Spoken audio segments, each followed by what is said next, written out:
مشاهدينا الكرام Chers téléspectateurs, je suis Adam Early et je suis heureux de vous retrouver dans ce nouvel épisode de votre émission avec le Maroc depuis Washington. Depuis 3 ans et demi, c'est-à-dire depuis juin 2016, les citoyens de la Grande-Bretagne ont voté pour quitter l'Union européenne. C'est ce qu'on appelle le Brexit. Cette décision a eu de grandes répercussions puisqu'elle a entraîné la chute de 2 gouvernements britanniques, ceux de Theresa May et de David Cameron. La décision du peuple britannique a aussi modifié la dynamique de la politique européenne et créé une confusion chez les partenaires commerciaux de l'Union européenne.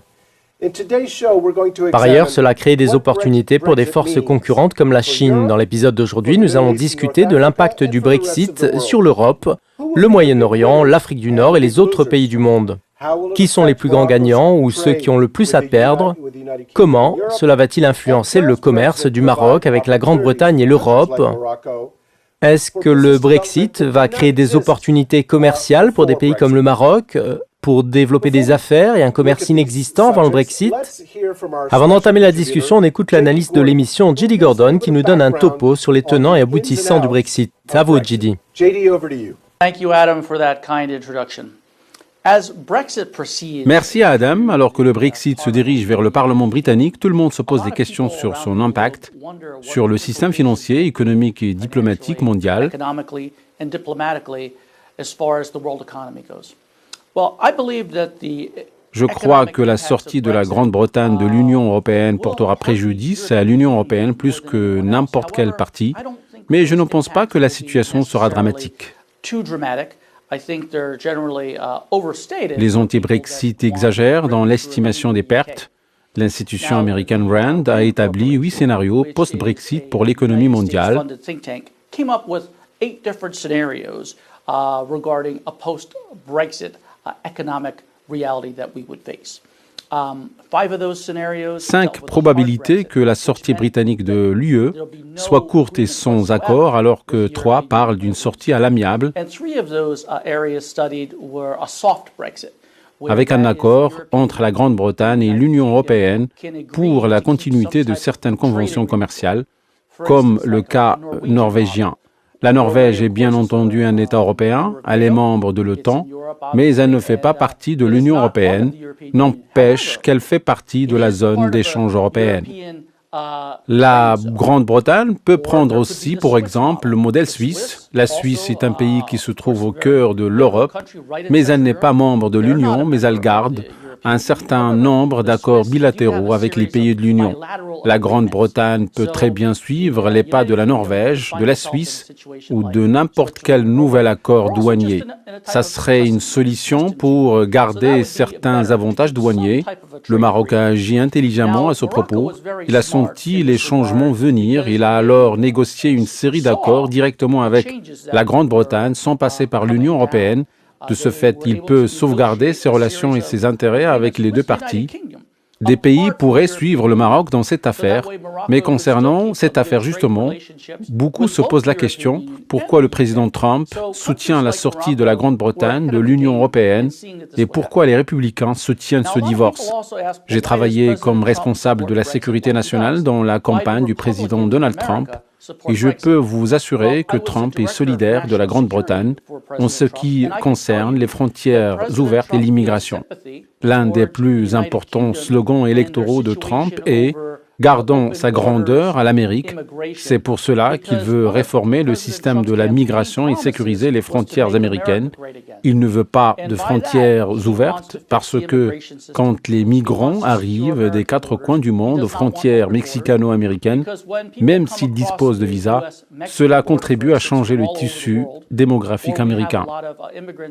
Cela a un effet sur les élections puisque les nouveaux arrivants votent habituellement pour la gauche parce qu'elle soutient l'intervention de l'État pour les aider. La même chose se passait en Grande-Bretagne. Le vote sur le Brexit ne concernait pas exclusivement l'économie, c'était une question liée à l'identité et la souveraineté nationale. En Grande-Bretagne, 14% de la population, c'est-à-dire plus de 9,3 millions de personnes, sont nées à l'extérieur de la Grande-Bretagne. Dans les grandes villes comme Londres, par exemple, il y a 3,2 millions d'étrangers sur la base de 8,9 millions de Londoniens. Plus du tiers des personnes sont nées à l'étranger, sans compter les parents. Les villes britanniques sont en train de changer et c'est là le cœur de la discorde concernant le Brexit. C'est pour cela que le président Trump le soutient parce qu'il reflète ses propres idées. Et par conséquent, la question dépasse l'économie, c'est l'identité nationale. Retour à vous, Adam. Adam, back to you. Merci JD pour ces précieuses informations. Je me tourne à présent vers mon invité. C'est un spécialiste des affaires du Moyen-Orient et des affaires économiques, l'ambassadeur Massoud Mahalouf, fondateur de l'association Maharat pour les libertés et les droits de l'homme. Il a occupé le poste d'ambassadeur du Liban dans 6 pays, le Canada, la Pologne, la Lettonie, la Lituanie, l'Estonie et le Chili. Il a aussi été ambassadeur adjoint du Liban aux États-Unis et conseiller à l'ambassade du Liban au Vatican, sans oublier son passage en tant que premier secrétaire de l'ambassade du Liban en Tunisie.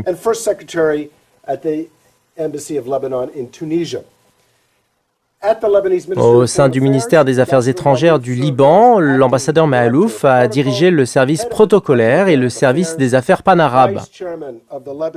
Il a aussi dirigé la délégation libanaise pour négocier l'accord d'association entre le Liban et l'Union européenne. Il représente actuellement l'association libanaise des Chevaliers de Malte aux États-Unis et au Canada. C'est une association très connue s'intéressant aux droits humains. Ambassadeur Mahalouf, merci pour votre participation à cette émission. Merci à vous. Le vote pour la sortie de l'Union européenne a été la partie la plus facile de cette affaire. Le plus difficile, ce sont les conditions de la sortie britannique de l'Union européenne.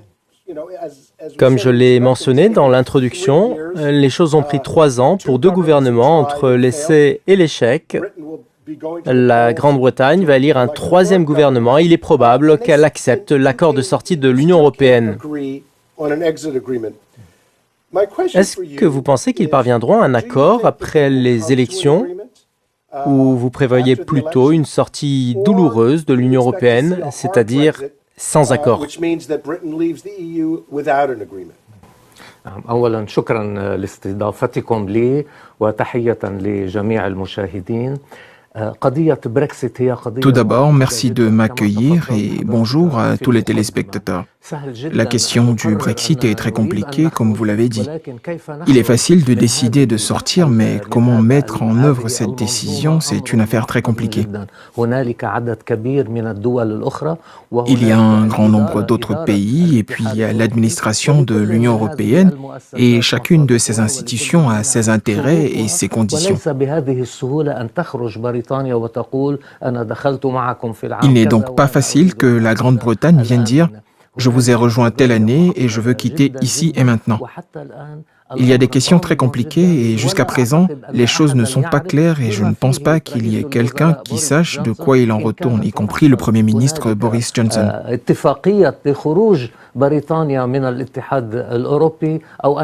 Il ne saurait dire s'il va y avoir un accord pour la sortie de la Grande-Bretagne ou si elle va partir sans accord. Dans les 2 cas de figure, il y a des conditions et beaucoup de choses qui peuvent intervenir sur le terrain.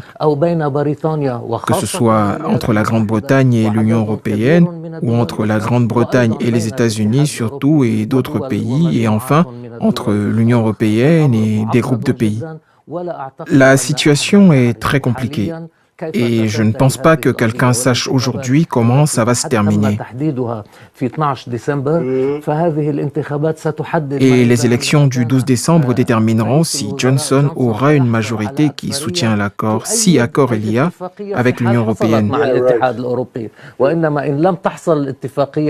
Cependant, s'il n'y a pas d'accord avec l'Union européenne, les élections ne décideront de rien.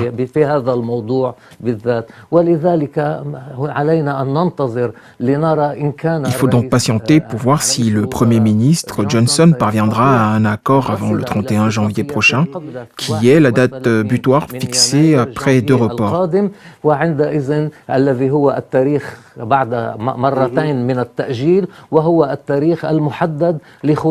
Et à partir de là, d'autres questions seront soulevées pour la Grande-Bretagne et pour les autres pays.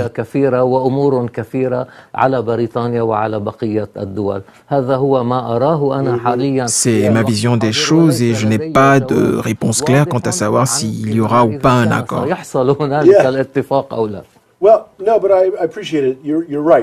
Vous avez raison.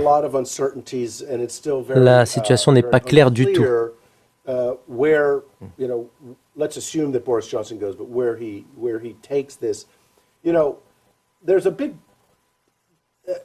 J'aimerais vous poser une question et nous attendrons votre réponse après la pause. Il y a un grand débat en Grande-Bretagne sur la volonté réelle de Boris Johnson de parvenir à un accord. Et s'il veut un accord, quel prix va-t-il payer pour cet accord?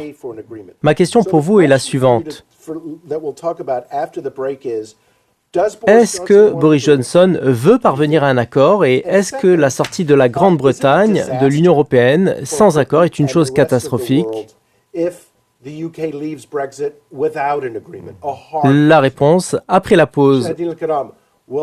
Chers téléspectateurs, restez avec nous.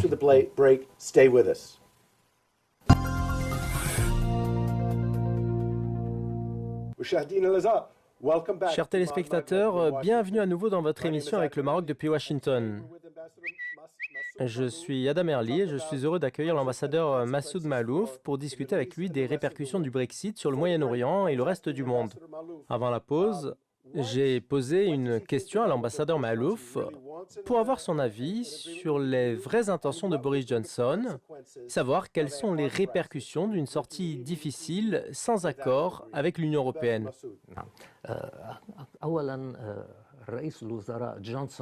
Tout d'abord, le Premier ministre Johnson est arrivé au pouvoir après l'échec de sa prédécesseur Theresa May. Sa campagne électorale était basée sur l'aboutissement d'un accord. Personnellement, même si beaucoup de personnes croient qu'il ne souhaite pas cet accord,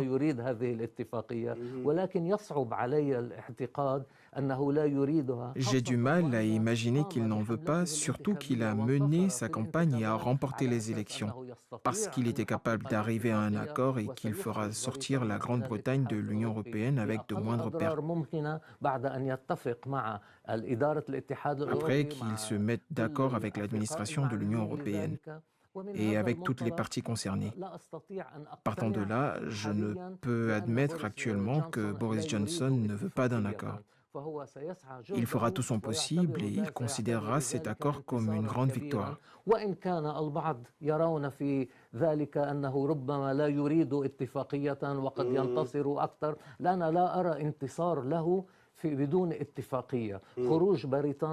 La sortie de la Grande-Bretagne de l'Union européenne sans accord signé entre le Premier ministre Johnson en personne et l'Union européenne ne peut être considérée comme une victoire de la Grande-Bretagne, ni une victoire d'ailleurs pour Boris Johnson.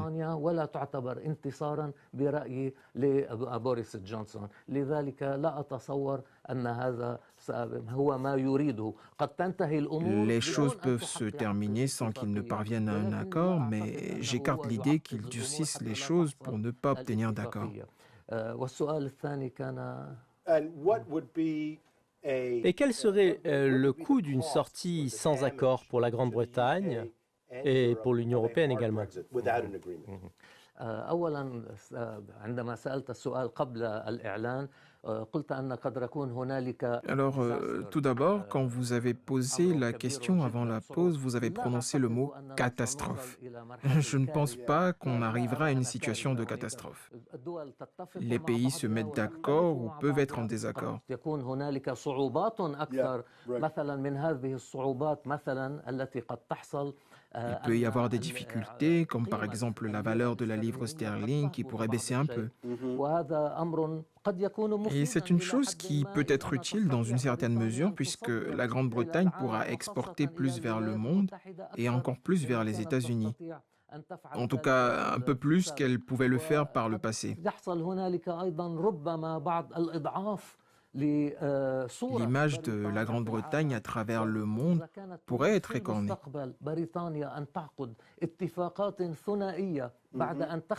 Si la Grande-Bretagne souhaite conclure des accords bilatéraux dans l'avenir après le Brexit, elle va le faire à partir d'une position faible.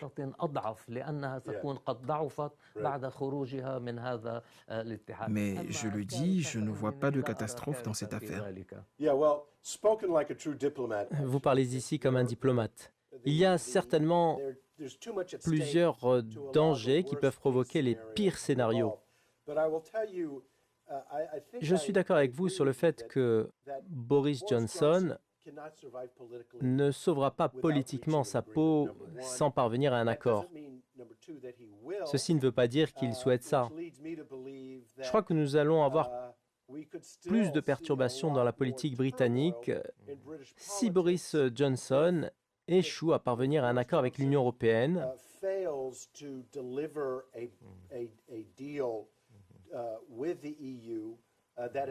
Et que celui-ci soit accepté au niveau du Parlement. C'est ce qu'a essayé de faire Theresa May, mais elle a échoué.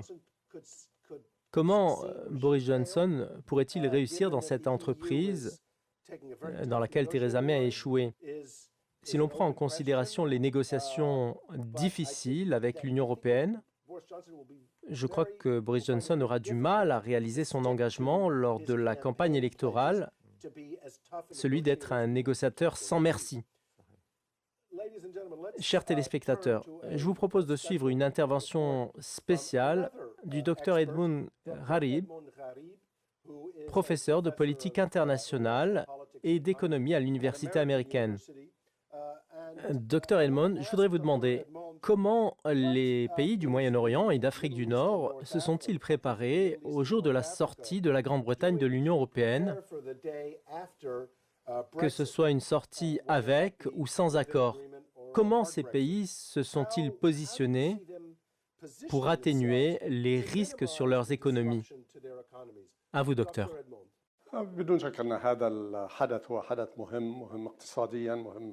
Il est évident que c'est un événement important économiquement et politiquement parlant.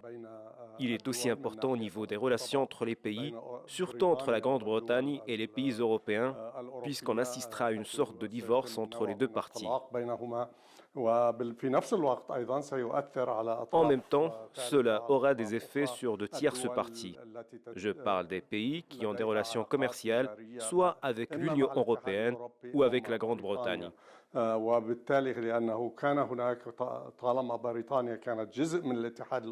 Par conséquent, tant que la Grande-Bretagne faisait partie de l'Union européenne, les procédures étaient parfaitement acceptées.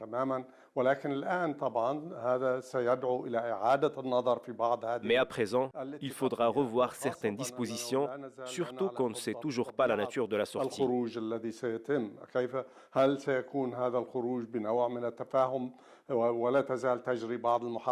Serait-ce une sortie avec une sorte d'entente? Et certains tentent toujours de parvenir à un accord entre la Grande-Bretagne et l'Europe, mais on peut très bien voir la Grande-Bretagne sortir sans accord et ça aura des répercussions différentes.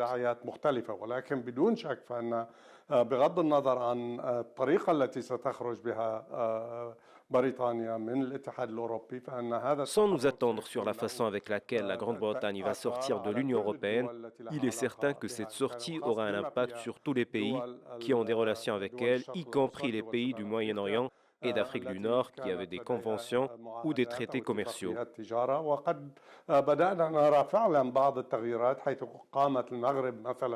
Et on remarque en effet quelques changements. Le Maroc a par exemple scellé de nouveaux accords avec la Grande-Bretagne en octobre dernier.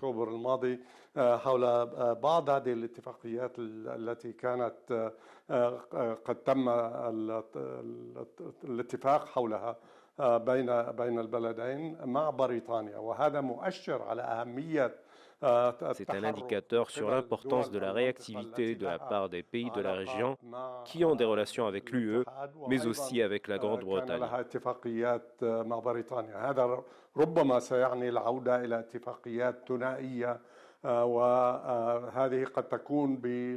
Cela signifie peut-être le retour aux accords bilatéraux, probablement sous de meilleures conditions que celles passées où elles peuvent être pires, mais cela dépend de la nature des contacts et des accords et sur la capacité de négociation et l'importance du marché.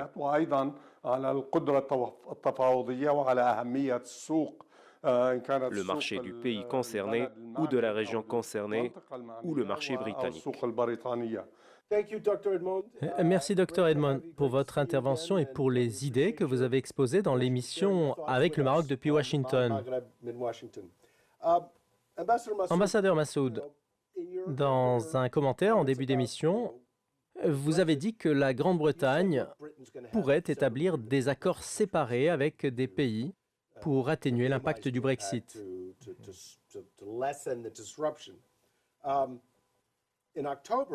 Au mois d'octobre dernier, le Maroc et la Grande-Bretagne ont scellé un accord similaire. C'est un accord d'association comme celui qui lie le Liban et l'Union européenne.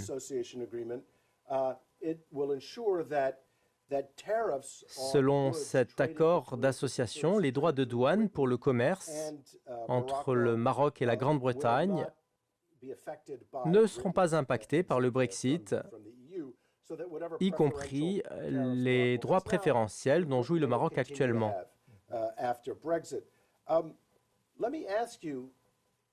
Est-ce que cette politique marocaine est suffisante pour le protéger des effets néfastes probables du Brexit ?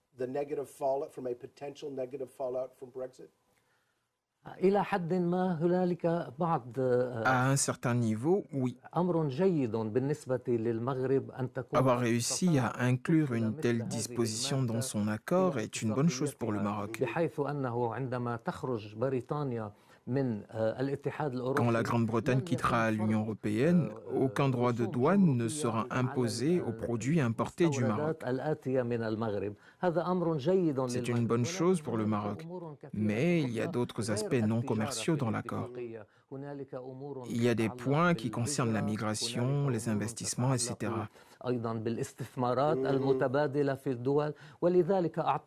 Je pense personnellement qu'il serait utile pour le Royaume du Maroc de renégocier des points hors commerce.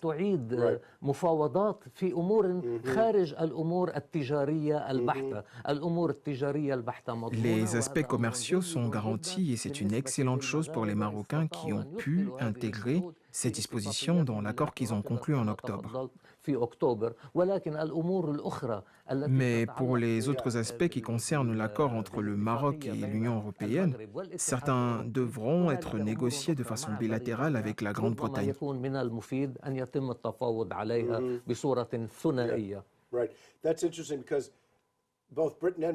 Ce que vous dites est important. Le Maroc et la Grande-Bretagne ont parlé du tourisme et des confirmations similaires ont émané des deux parties en ce qui concerne la facilité d'accès des touristes entre les deux pays. Et c'est un volet important dans l'économie marocaine. C'est là qu'on voit l'autre face de la pièce. Certains soutiennent que le Brexit créera des opportunités commerciales pour le Maroc qui n'existent pas actuellement. Je vous donne un exemple. La société japonaise Sumitomo a signé un accord avec l'agence Tangemed pour développer 5 zones industrielles qui attireront des sociétés industrielles travaillant actuellement en Grande-Bretagne pour qu'elles transfèrent leurs activités au Maroc afin de devenir une base d'exportation vers l'Union européenne. Ceci signifie que ce que peut perdre la Grande-Bretagne peut être un gain pour le Maroc. Mon ultime question pour vous, est-ce que le Brexit peut vraiment créer des opportunités qui n'existaient pas avant pour des pays comme le Maroc?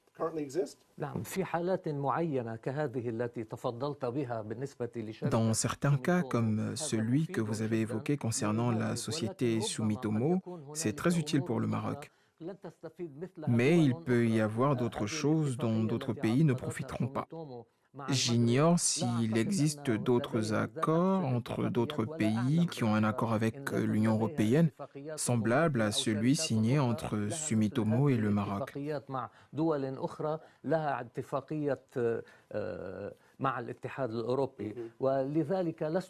C'est pour ça que je ne suis pas persuadé que ça va profiter à d'autres pays comme cela profite au Maroc dans le cas que nous avons évoqué.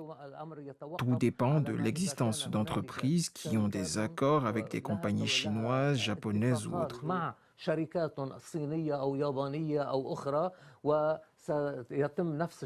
Si oui, on aura la même chose que Sumitomo. Il faut une étude approfondie pour que je puisse répondre à cette question.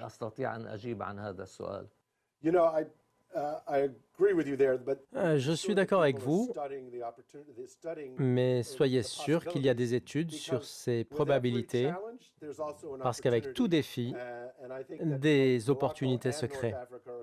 Je pense que le Maroc et l'Afrique du Nord trouveront la voie pour saisir les points positifs de cette situation. Merci infiniment, ambassadeur Massoud.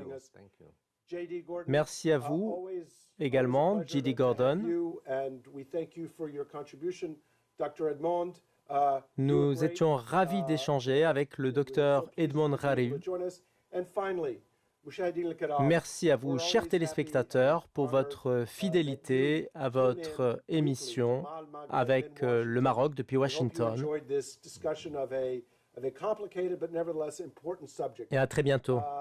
We look forward to seeing you on another program, and until then, ila liqa.